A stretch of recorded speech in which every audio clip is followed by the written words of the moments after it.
and blindness, psychological problems, and counseling the children. She is a recipient of the Special Teacher Award from the Chief Minister of Tamil Nadu in 2021 for her outstanding service to the welfare of the differently able.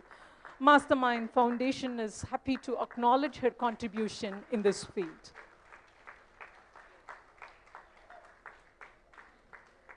I request Ms. R. Vasanta Selva Kumari, a native of Thanjavur district, who is a mental health activist and has dedicated her life to help children with disabilities. Despite her own disabilities, she has raised the 2 children, one of whom is a differently able, and has started an organization to help the children with physical disabilities, and has helped the children with the disabilities during the pandemic by visiting their residence. Mastermind Foundation appreciates your role in helping the differently abled. May I now request Dr. Suganthan, the 3rd generation Vaidya and an autism advocate who is passionate about helping children with autism. Dr. Suganthan has conducted many programs to support his goal, and he is a recipient of several awards. To mention a few: Best Service Award from Nehru Yuva Kendra, Humanitarian Award from Indian Red Cross Society, Ayurveda Pracharak Award from Vishwa Ayurveda Parikshit, Ayush Excellence Award from Telangana Governor, and we are happy to appreciate and acknowledge your services, sir. May I now request Dr. R. Radha Bhalachandra, founder of Brain to Act program. She is a pediatric physiotherapist, psychological counselor, and her intervention has given a new lease of life to the children with learning and attention difficulties, autism and ADHD, learning disabilities and development delay. She has been awarded with Distinguished Clinician Award by the Indian Physiotherapy Association in 2020. Thank you. May I now request Ms. Padmaja Murugayan from Coimbatore, a compassionate individual who first started by helping a homeless, mentally challenged person by taking to her home, and now has become a profession that he helps all mentally challenged people without home taken to her shelter, gives them care, and tries for rehabilitation. And if they pass away during the course, she also performs their funeral rites. Padmaja has also given Tithi to all those who passed in her shelter at Kashi, and as of the practice, she gave up eating rice at Kashi for the welfare of the people who lost their life in her shelter. She is an example by her selfless service. May I now request Mr. Kannan. Kannan has extended selfless services for the people in poverty by extending educational support, shelter, and to the old age people for the betterment of their life and their mental health and happy living. He has touched thousands of people by providing a shelter to them during the pandemic COVID-19.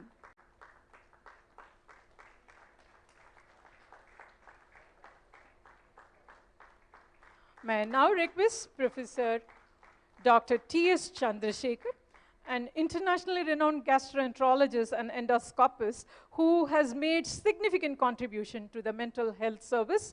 As a founder and chairman of Med India Hospitals in Chennai, Dr. Chandrasekhar has established comprehensive mental health program that offers a wide range of service to the patients of all ages. He is a recipient of Padma Shri in 2016 and the Best Individual Award for serving the disabled from the Honorable President of India in 2017, apart from several national and international awards. May I now request Dr. Ramasubramaniam, who has participated in many public awareness programs. He is the trained infectious diseases and HIV in control in UK. After getting his MRCP, he has obtained diplomas in tropical medicine and hygiene from London. Even though his specialty is different, he focuses on the mental health by contributing his expertise to the public health officials. I request Mrs. KBG Dr. Sumitra Prasad, the founder of General Secretary of Dorai Foundation, a community-based organization working on rehabilitation and empowerment at the grassroots level, impacting 10 lakh 65,966 lives pan India. She is a recipient of many awards for her unconditional service. I now request Mr. Appu Nandagopan, an auto driver, who spearheads the formation of North Chennai Mentally Retarded Parents Association in 2006. The association now hosts over 1,500 committed parents and works to create an awareness amongst the North Madras for population of North Madras and he hosts a special event on the Autism Awareness Day, drawing participation of 1,000+ special children and parents. I request the recipients of this felicitation to come over to the dais for a special photograph. I request Mrs. R. Jayanti, Mrs. R. Vasanta Salvakumari, Dr. Suganthan, Dr. Radha Balachandar, Mrs. Padmaja Murugayan, Mr. Kannan, Professor Dr. T.S. Chandrasekhar, Dr. V. Ramasubramaniam, Ms. Sumitra, and Mr. Appu Nandagopan to come to the dais for the group photograph.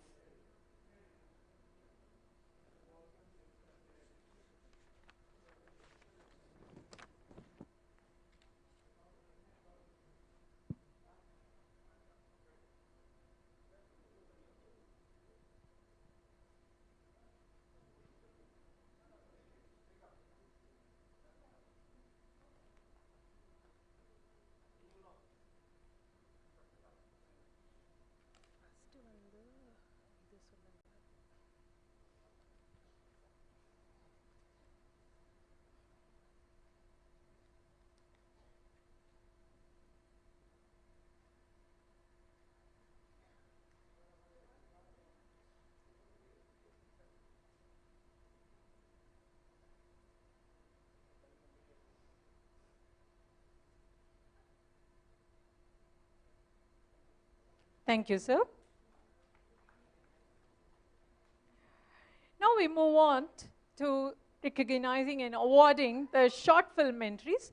As we mentioned earlier, there were entries requested from various institutions, and the shortlisted two made the final presentation today. And it was a competition, and after the competition, now is the time to announce the winner of the competition. SRM Institute of Science and Technology, for their movie Dear Diary, takes the second prize of this competition. I request the team SRM Institute of Science and Technology to come and collect your prize. The second prize for the short film goes to SRM Institute of Science and Technology for Dear Diary.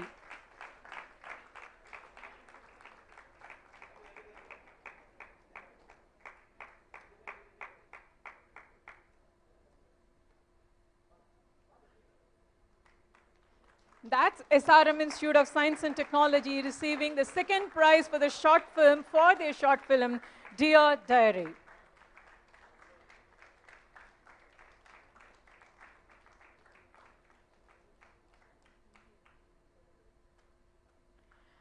And now we know who takes the first prize. The first prize goes to Wales Institute of Science, Technology and Advanced Studies for their movie Monotonous. The first prize in the short film goes to Wales Institute of Science, Technology and Advanced Studies for the movie Monotonous.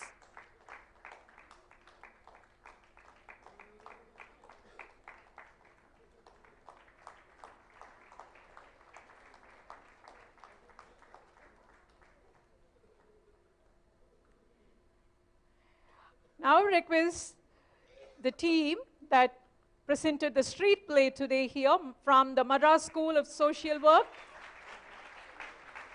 The street play team from the Madras School of Social Work to come onto the dais to collect your certificates.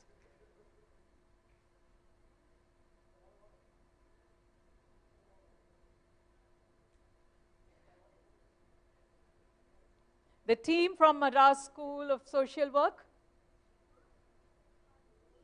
for the street play, the Vikramadityan and Vedal team.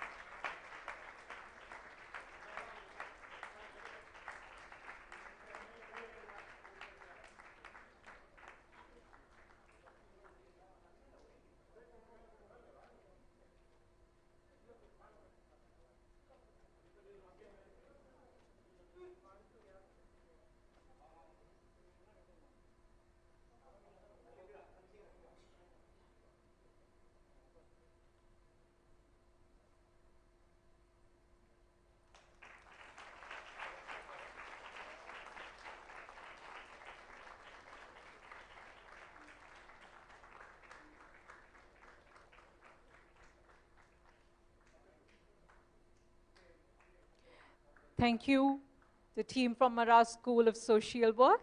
And now we call the team that presented the beautiful fusion dance and musical presentation, Jalilo Gymkhana, the team Dorai Foundation to come onto the dais.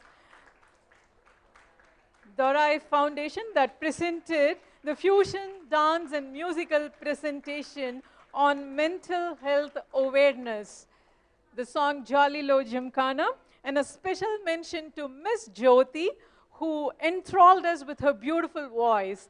Miss Jyoti, for her beautiful voice and the lovely singing, needs a special mention here. Here we present to you the team Dorai Foundation for the music, dance, and Honorable Governor honored Jyoti by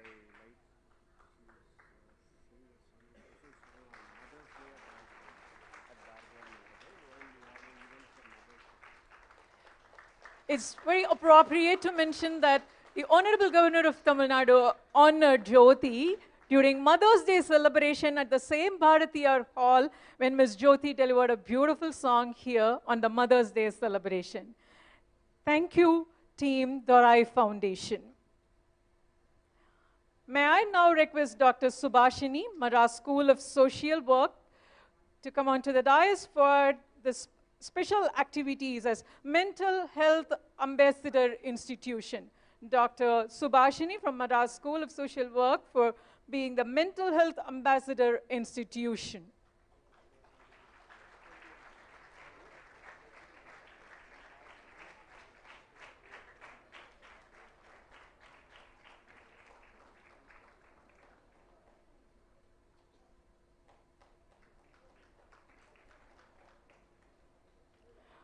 May I now request Mrs. Sujata from SDNB Vaishnava College for Women, Crumpet, for the Mental Health Ambassador Institution. For being the Mental Health Ambassador Institution, here is Mrs. Sujata from SDNB Vaishnava College for Women, Crumpet.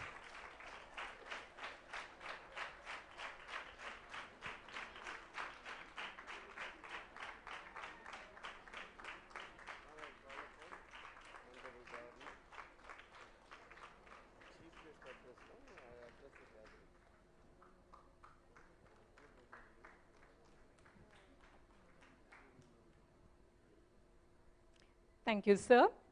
This has been a day that is filling our thoughts with beautiful information and how we as a society play a role in the mental health of the public, of the affected individual, and the entire society.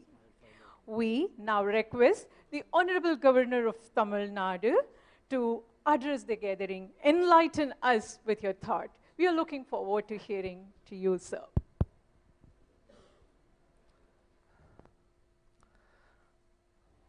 I think, Ma'am Comparer, you have been doing an outstanding work. You can sit down now. Please sit down.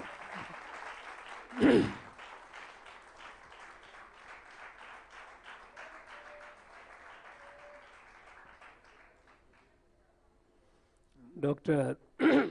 Lakshmi TK, other distinguished persons on the dais, all the distinguished persons sitting here, my dear students, it has been a very, very sobering and ennobling experience for me to be with you, to get to know so many good works that many of you are doing here. And I had the privilege to felicitate some of you. The amount of work that you are doing, each one, is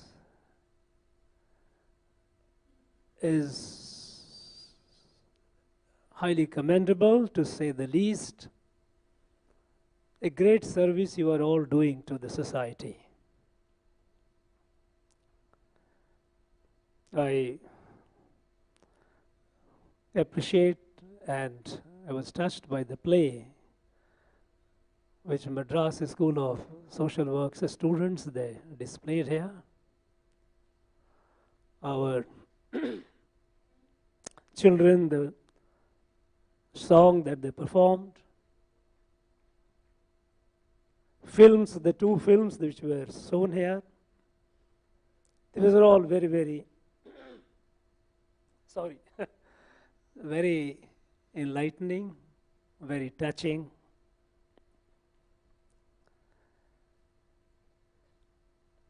And I once again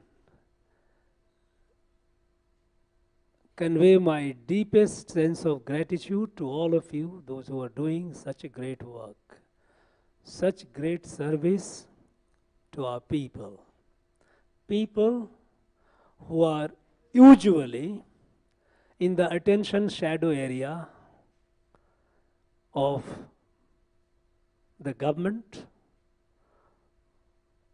It is not something which interests our political class, and society at large also looks at it only occasionally, and that too either with unconcern or with pity, or sometimes,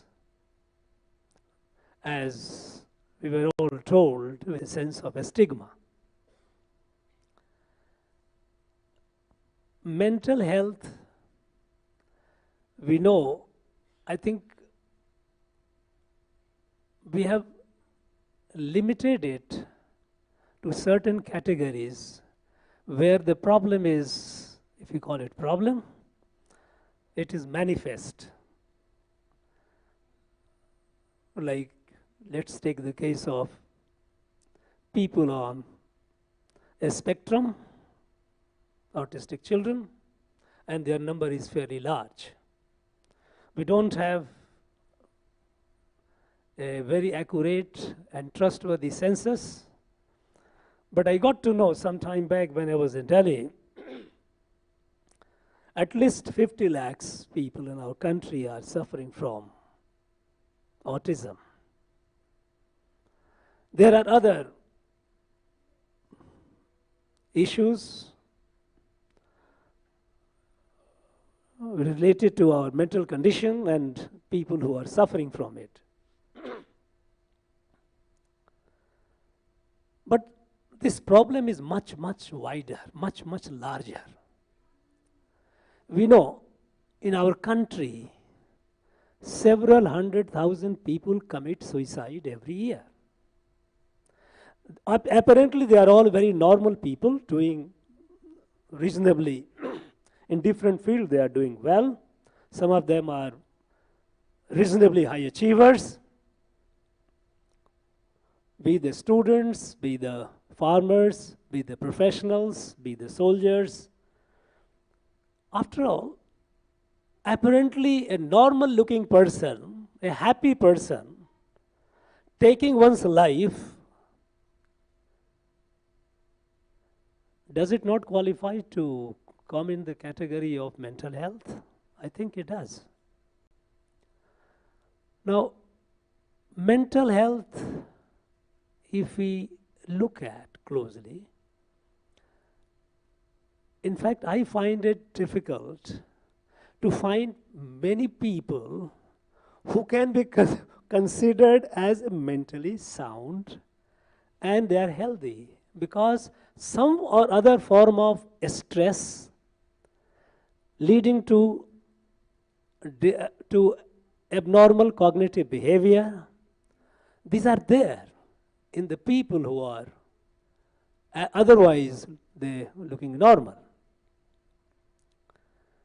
Even today, going to a psychiatrist or a psychologist for clinical psychologist is considered a stigma by many. People say, yes, this chap has gone Brantan, is mad, and society tends to dismiss them.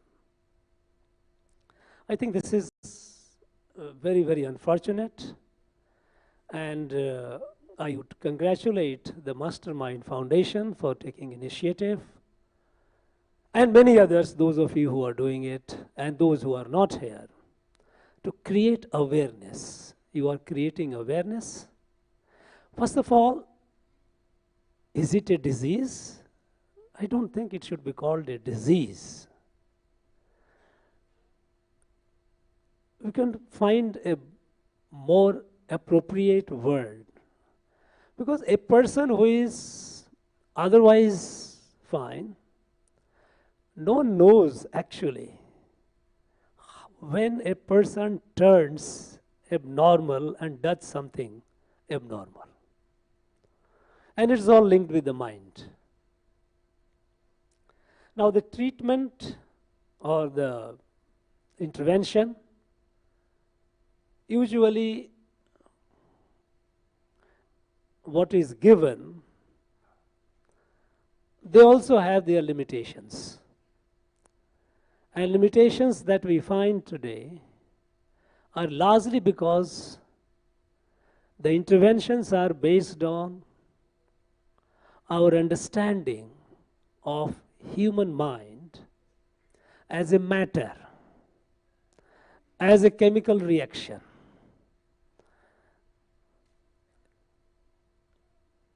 You know, Dr. Lakshmi has written some books on the Indian system or Indian approach to mental issues. I think it's time that our experts, whichever field they are, who are dealing with these issues, they should take serious note of it. You know, our knowledge system, the prevailing knowledge system is essentially the European knowledge system. In the European knowledge, there is a fundamental difference between Bharatiya Jnana Paddhati, Indian knowledge system, and the European knowledge system. And it is applicable across. And I'm afraid the people today, they do not take it, many of them, they don't take it in the right spirit. The fundamental difference between the European knowledge system, the European epistemology, and Bharatiya Jnana Paddhati, Indian epistemology, is that the European knowledge system considers essentially humans as a physical body. And all these organs, whatever it behaves the way it behaves abnormally, it has a material intervention to that. It is what is called bhautik gyan, knowledge of the matter and material world. And with this, they do, and they are doing good service. It's not that they are not doing, they are doing great service. But there are areas which go beyond the physical, the material. They try to create or coin some expressions. In the physical world, the thing which they are not able to explain with the laws of the matter or the laws of the energy, they will say it is a metaphysics. In the psychology, if it goes beyond their understanding, it's a parapsychology. These are all creation of terms. They are all trying to frame their response, their understanding. Like in medical science, when something you don't understand, you call it idiopathy. It sounds very nice word, as if there is something. The fact is, it means nothing. That only the plain and simple confession that I don't know about it. That is why I am using this expression. Now,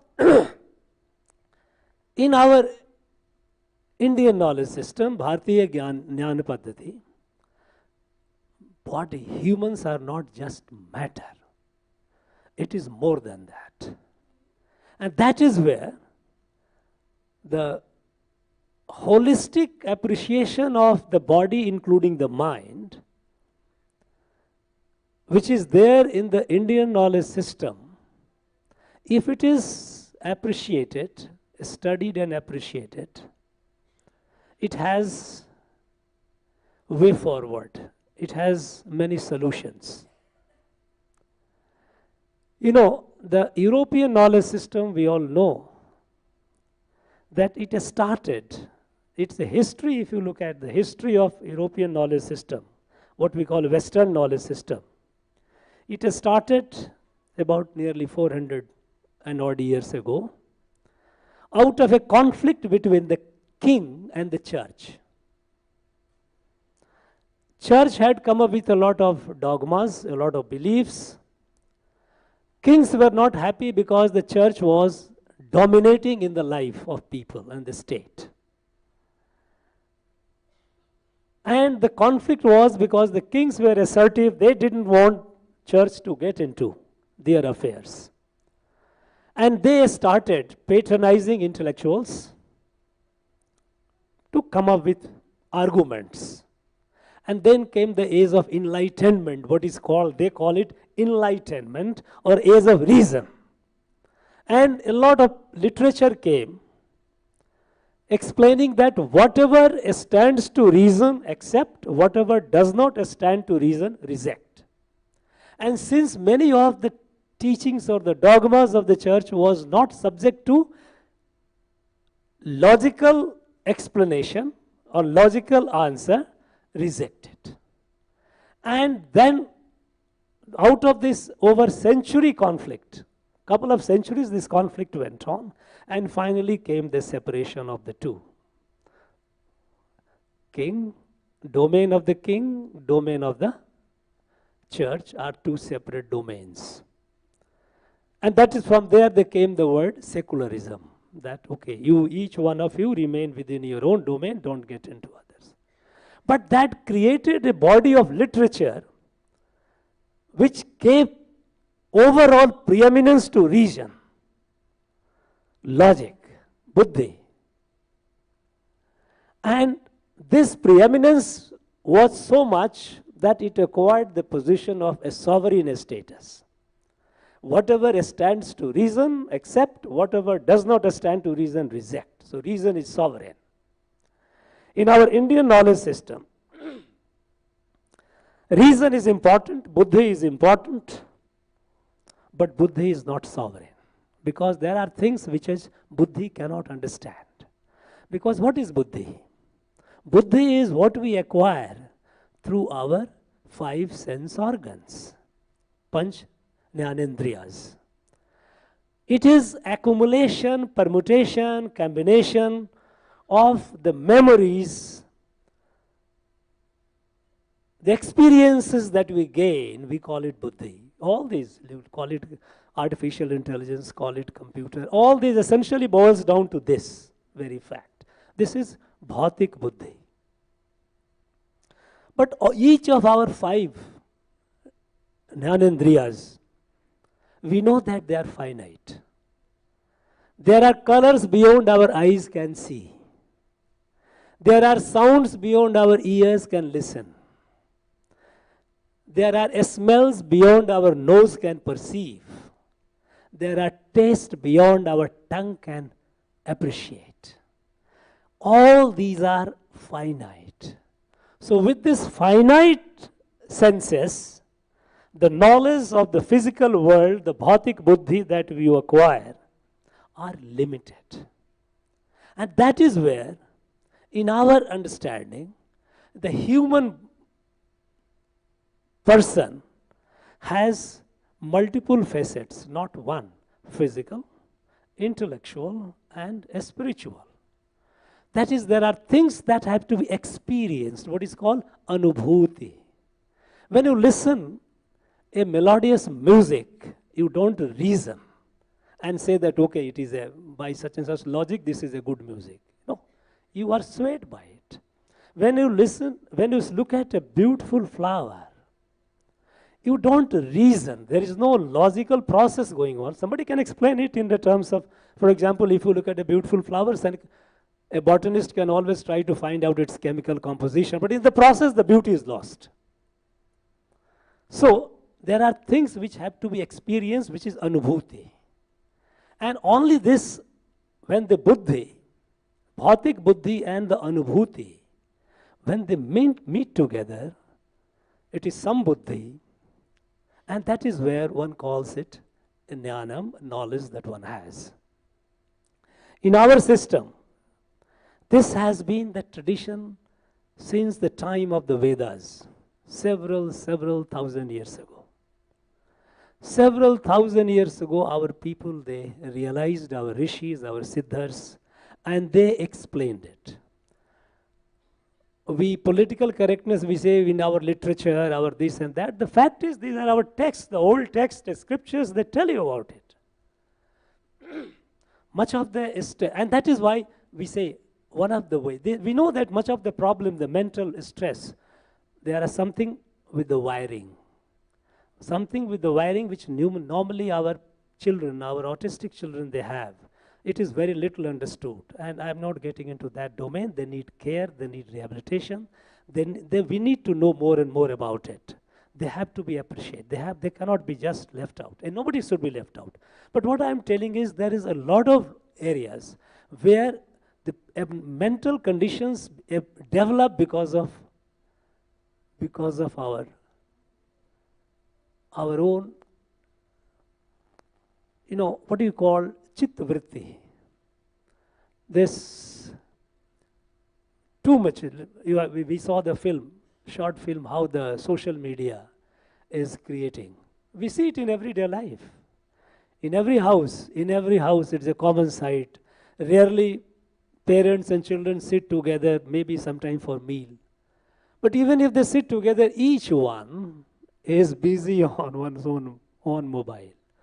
Father is busy, mother is busy, children are busy, each one. Are they together? Physically, yes, but they are not. This social media has created so much of distance between people. Now, these are creating, they create their own stress. Stress leads to abnormal behavior and abnormal consequences for the self, for the other. Now, in our Indian knowledge system, the way to treat or way to approach the human person is holistic. When you look at the person physical, intellectual, and emotional, spiritual, what we call is all holistically. And in the process, there are so many techniques which have been developed, which needs to be studied afresh and disseminated, like yoga. Now we all know, now we have taken, thanks to our Prime Minister, we have now, the world has started talking about yoga. But yoga is by and large understood only as asanas. You did some asana and fine. We know that anyone who has elementary understanding of yoga knows that asana is only 1/8 of yoga. It is after all Ashtanga. Yam, Niyam, Asana, Pranayam, Pratyahar, Dharana, Dhyan, Samadhi. It is only one part of it. Now, holistically, if you look at yoga, it is essentially Chitta Vritti Nirodh. How to control your mind, which is so active beyond your control. Because Chitta also, in yoga, in the Chit, what is consciousness, what is your mind, has 5 stages they have tried to explain. Chipta, Muddha, Vikshipta, Ekagra, Niruddha. Now, world at large is caught between two, either Chipta or Muddha. Chipta is, you are all the time something or else is happening in your mind. You are not stable. You are not something or other. You are sitting here, but a lot of things are going on in your mind. Chipta. And Muddha is one which is sleeping dull. It's like a buffalo. Now, this, how to control it, how to stabilize it. And for that, it is Ashtanga. Now, it's time that yoga is also, yoga is taken to the world, to our own people and to the world, holistically. not merely asanas. And in the asanas also now we find all kinds of, it's the age of market. So people have started branding this yoga, that yoga, and they do yoga in such a way that it is everything other than yoga. Yoga is supposed to be, every position is supposed to be sukham. It has to be comfortable. But no, you get, and they will try to say it is a hatha yoga. I think this is all kinds of erroneous interpretation or misinterpretation of yoga which is going on, and there lies the responsibility of our teachers, those who are in this domain, to disseminate the correct information, correct process. How to create an equanimity, how to keep oneself in a otherwise a stressful situation, how to maintain the poise, not the physical poise, the mental poise. It comes with a training, abhyasa. Somebody said abhyasa, it is abhyasa. But abhyasa, it has to be a properly conducted abhyasa. Sometimes people ask me, not those who know me reasonably well, but others, my friends and others, those who ask me, Mr. Governor, you must be quite highly stressed. You are. I really smile at it and wonder, what is there a stress for me? A stress, how do you train yourself that a situation that otherwise looks stressful, it doesn't affect you? It doesn't affect you. You develop that. In Bhagavad Gita, there are a number of illustrations, a number of slokas which talks about the virtue of it. Where you try to get to that position where when you believe that I am everything, then you are a problem. You should realize that there are forces beyond your control. You do whatever you can, do your best, and live it. If you have that attitude, things don't affect you adversely. What is in yoga, in Bhagavad Gita, it is called Nishkam Karma Yoga. Nishkam Karma Yoga. But it's full of such insistence. Even in Mahabharata, when Arjuna was all stressed, fight, not to fight, why should I fight? And then the way Sri Krishna explains, it is nothing but yogic therapy. Essentially trying to condition his mind that you think that you are doing what you are doing, it is already done. You play your role, which you are supposed to play. Now, it is needed today. Today it is needed that our Indian knowledge system, Indian way of understanding human mind, it should be appreciated. This knowledge should be disseminated. And, today much of the problem that we are facing in the world because of a lifestyle, because of a philosophy of life, which is European philosophy, where humans are at the center of creation and the rest of the creation is for the pleasure of the human. That is why we are at war with the environment. You have the climate issues, all the issues the whole world is facing. We are at war with ourselves. Either a smaller war, larger war, visible wars, invisible wars. Sometimes we are fighting war within ourselves, each one. There is a beautiful sloka in Bhagavad Gita that tells you about Atmanaiva hi Atmano Bandhu Atmanaiva Ripur Atmana. You are self. Self is the friend of self. Self is the enemy of self. And I would like to say that self is the best friend of self and self is the worst enemy of self. How to make yourself the best friend? And for that it is abhyasa, yoga, and various experts have their ways they try to explain you. And I think this should be propagated. And Because, the European science, that is the modern science, also lacks the vocabulary. They do not have adequate expressions for conveying certain situations. That is why you have the word called metaphysics, parapsychology, because they are struggling. They have to find within the limited vocabulary there. You should realize that a vocabulary of a language depends on is directly linked with the evolutionary status of that civilization. When civilization evolves, it struggles to get expression, to express its experiences. So it is vocabulary of of a language. It is linked with, you can see that. You can visit and you can see the different areas in our own country. I have my experience. There are communities where the vocabulary is very, very limited because they have not evolved to that. Look at our own here, Tamil. Such a huge vocabulary because it's highly evolved.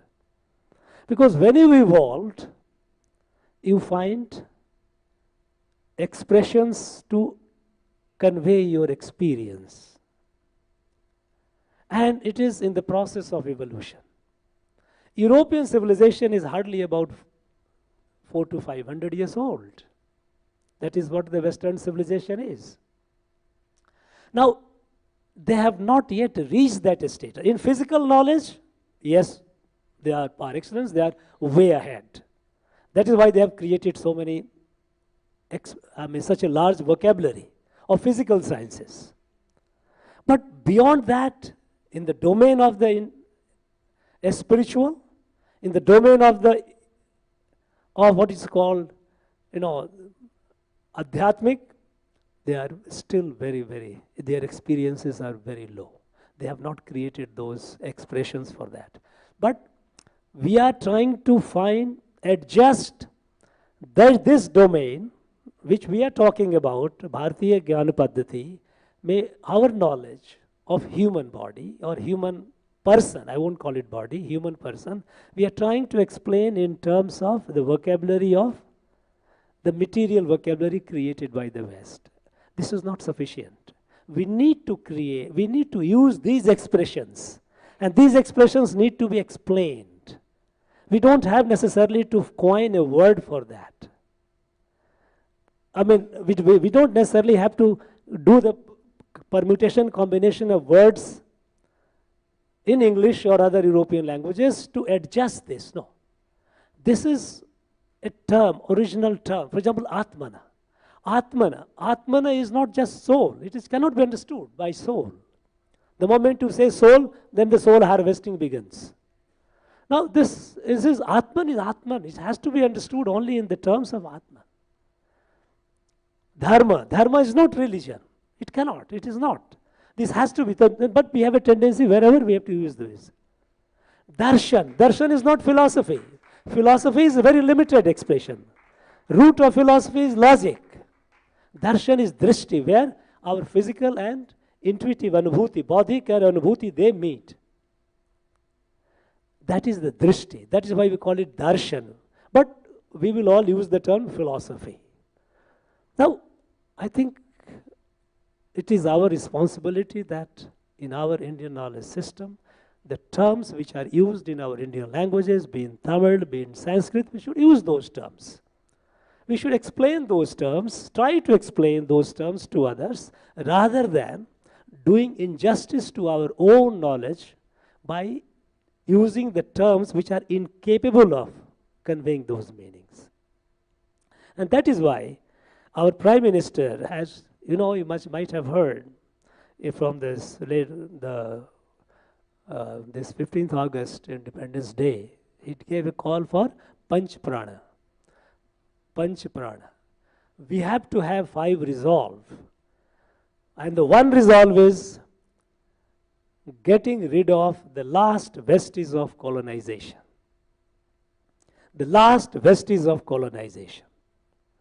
When British left India, and people were celebrating. Mahatma Gandhi was sulking in a colony, Bhangi colony. Media people went and asked, why are you not celebrating? And he said, our freedom movement is not yet over. British have left us only physically. They are still in our mind. They are still occupying our mind. And erasing them out of our mind will be far more difficult. He was so prophetic. Because even today, there are many apologists of the British, the way our people talk about them. They have colonized our mind. So much so that our knowledge, our ancient knowledge, we try to find expression in English. We feel shy of using our own terms. This colonization of mind has to go. And then another pran which Prime Minister talked about is taking pride in our heritage. And heritage is not just, the stones architecture of Mahabalipuram. Heritage is the living heritage also. Living heritage is our knowledge that is there in our text. That has to be read, that has to be understood and appreciated. And with this, if we move, we will be doing a great service to the humanity. You have just seen this year, when G20 summit happened, there were many skeptics all around that they will not be able to have a consensus leaders declaration. Because all the G20, though they are a part of a club, a group, they are countries at variance with each other. They don't see eye to eye.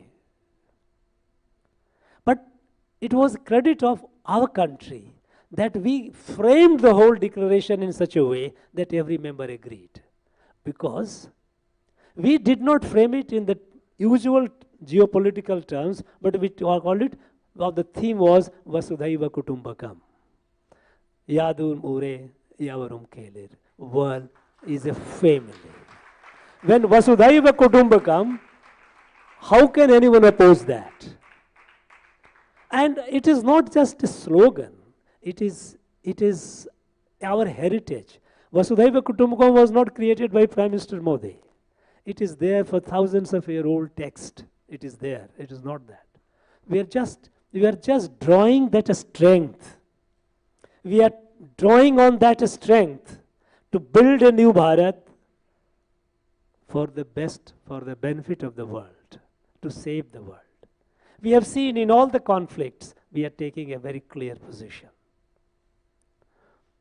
And the world is coming to accept it.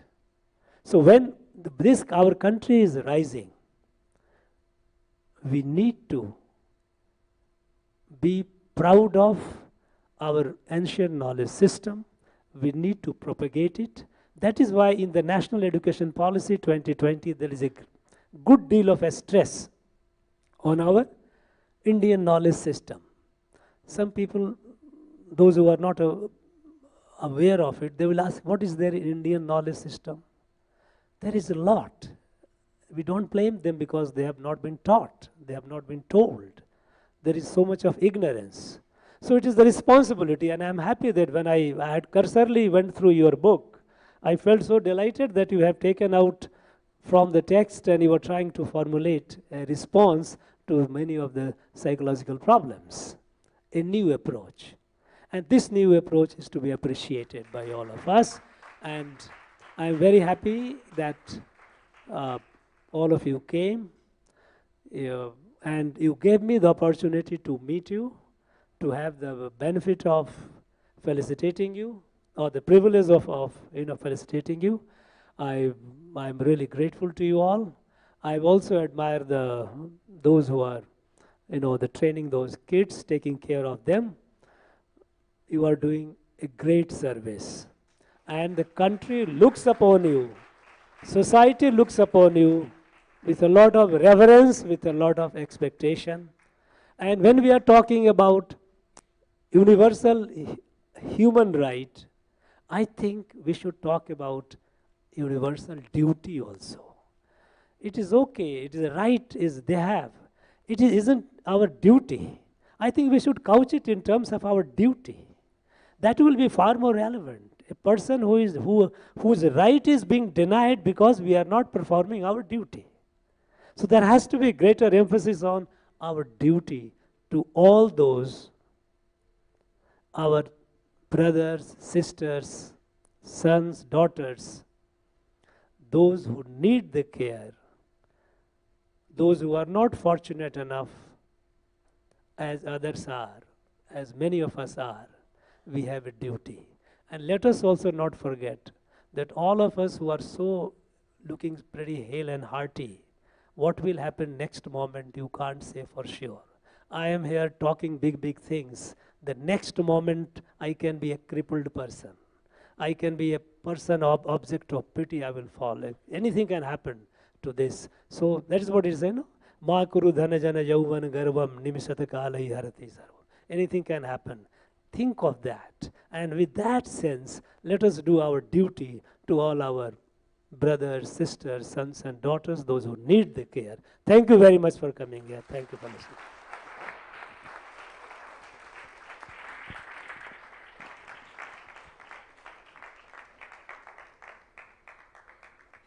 Thank you, sir.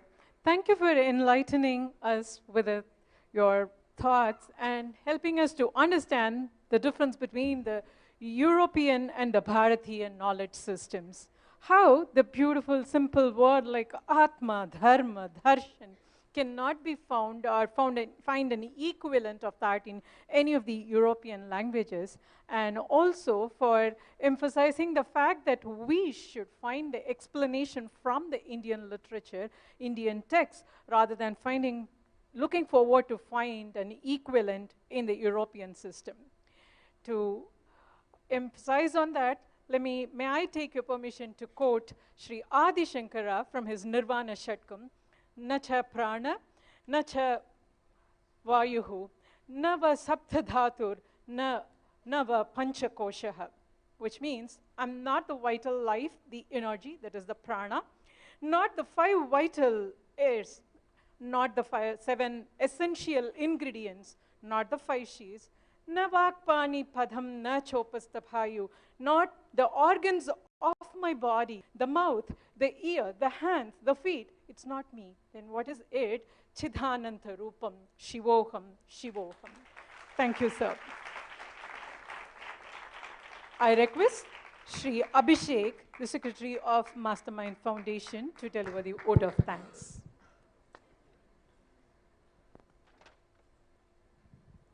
Hello.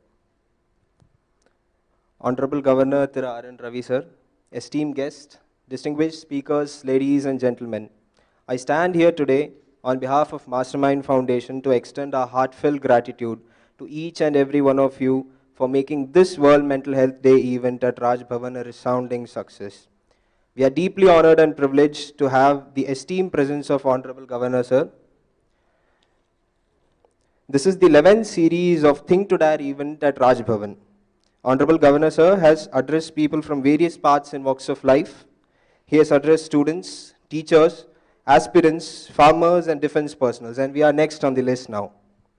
Thank you for your unwavering support, sir. Your support and patronage has been instrumental in elevating this event and bringing greater attention to the critical issue of mental health in Bharat. Your in-depth and broad wisdom is sure to inspire the mind sitting in front of us. And from the recent the speech that you just gave now, it's not only a right, but our duty to take care of our mental health and the mental health of others surrounding us. Thank you, sir. The special address by Justice R.S. Ramanathan on mental health as a universal right has shed light on legal aspects on mental health. Thank you for your valuable time, sir. Special thanks to IRS Thiru Nandakumar, sir, Dr. R. Padmavati, ma'am, Dr. Subhashini, ma'am, for taking time from their busy schedules to grace this event. The knowledge you have shared today is sure to seed some thoughts among the audience. I'd like to congratulate and thank the winners and participants of Mind's Eye short film competition. You have shown today that the young generation of today's India cares about mental health and wants to tackle mental health issues in the best way possible. A special thanks to the students of MSSW, and the Rai Foundation for an inspiring and thoughtful performance. The release of the 2 books on Indian psychology by Dr. Lakshmi TK added an academic and intellectual dimension to the event. Dr. Lakshmi TK's contribution to the field of psychology is invaluable, and the release of these books is a significant milestone that will undoubtedly enrich the discourse of mental health. A special thanks to our publishers, Mr. Ramanathan and Ranganathan sir, without whom the book release would not have been possible. A heartfelt thanks to the staffs of Raj Bhavan, whose guidance helped us conduct this event to success. Thank you all the media personals present here to make this event reach a wider audience. A special thanks to the Chennai Corporation Middle School, National Institute of Empowerment, Agappai Special School, Lingam Special School, and CSI Special School for participating in the event. And above all, a heartfelt gratitude to the organizers and the audience for making this event a resounding success. I'd like to conclude this event with a quote and a prayer. To have a healthy mind, we need to be peaceful, and peace starts from within. Let's close our eyes and pray to God to lift us away from darkness and deliver us towards light. Asatoma sadgamaya, tamasoma jyotirgamaya, mrityorma amritam gamaya, om shanti shanti shanti. Thank you, Jai Hind.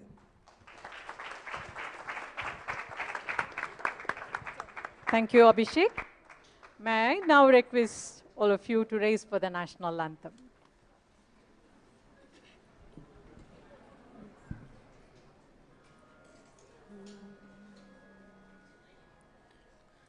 जनगण मन अधिनायक जय हे भारत भाग्य विधाता पंजाब सिंध गुजरात मराठा द्राविड उत्कल बंगा विंध्य हिमाचल यमुना गंगा उच्चल जलति तरंगा तव शुभ नामे जाहे तव शुभ आशीष माहे गाहे तव जय गाता जनहन मंगलदायक जय हे भारत भाग्य विधाता जय हे जय हे जय हे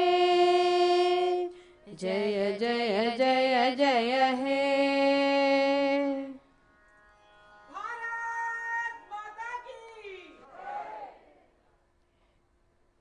Thank you.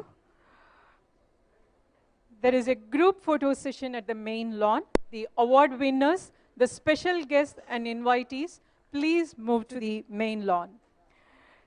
There are 3 different group photos.